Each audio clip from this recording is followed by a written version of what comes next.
Dobré ráno, ahoj, zdravím konkrétne všetkých. A už od samého začiatku si dovolujem tvrdiť, že túto pieseň pozná naozaj každý, kto do svojho života aspoň trochu nechal vstúpiť rock'n'roll. Jedná sa samozrejme o skupinu Lynyrd Skynyrd, pochádzajúcu z juhu Ameriky. Existuje veľa trikov, ktoré dokážu vyriešiť rôzne problémy. Či už v domácnosti, alebo celkovo v živote. Ozajstným fenoménom však naďalej ostávajú škvrny. Na všetkom a od všetkého. Škvrny totiž nikto nemá rád.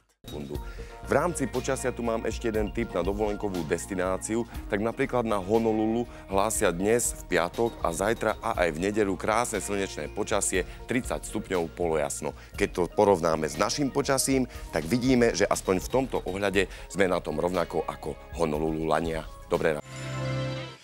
No tak ja som asi ten posledný, ktorý by sa mal vyjadrovať ku komoleniu češtiny. Mohol by som sa trochu vyjadriť ku komoleniu slovenčiny, pretože aj to sa ma týka, ale tam radšej je škoda reči. Poďme na to.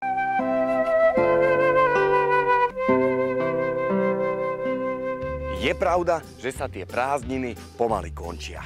Je pravda, že krásnych letných dní je stále menej a menej. Ale nejaké sa predsa len ešte vyskytnú. A keď sa vyskytnú, tak je dobré ich využiť. To máš na sobě dneska. Je to tak. Že jo? Dobré ráno. Dobré ránko vám aj všetkým divákom, samozrejme. Jak si se vyhajal, Tome? No, bolo to po tme, bolo to rýchle a bolo toho málo. Tak jo, tak nám řekni, jak bude. Je krátko po 6:30, chápem, že sa vám možno nechce úplne vstávať, ale zase sú dni, kedy sa vstať vyslovene oplatí. Tak možno je to dnes. Dobre. Najdôležitejšie počasie je aj takto hlavné počasie. Dobré ráno. Myslím, že sa všetci zhodneme na tom, že hudba nie je šport. Ale pojem hudobný športovec svoj význam rozdá 25 stupňov. Ako to s tou predpoveďou počasia nakoniec dopadne, to uvidíme neskôr. Každopádne viete, ako to je. 100% je jedine popoveď počasia.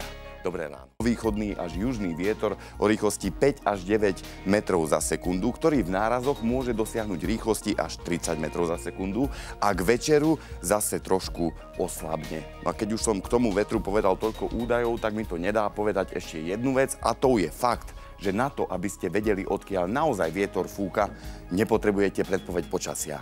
Dobré ráno. Ja sa dívam tu na tento náš krásny prístroj a vidím, že vzduchový filter dnes ukazuje, že sa tam nachádza veľmi málo prachu, pretože normálne máme 50, máme povolených, áno, metru krychlových na metr štverečný, ale dnes vidíme len 19.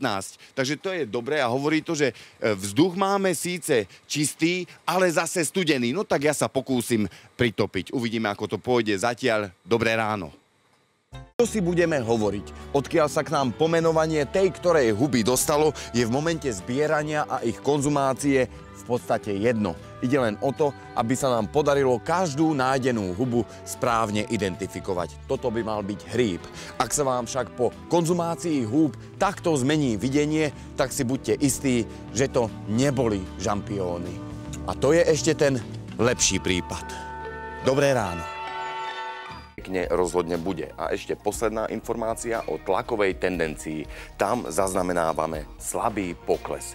To znamená, že keď ten tlak na nás bude nižší, tak by sa možno mohlo o niečo lepšie stávať. Sekundu, tak to je z mojej strany vašej obrazovky pre túto chvíľu už naozaj všetko.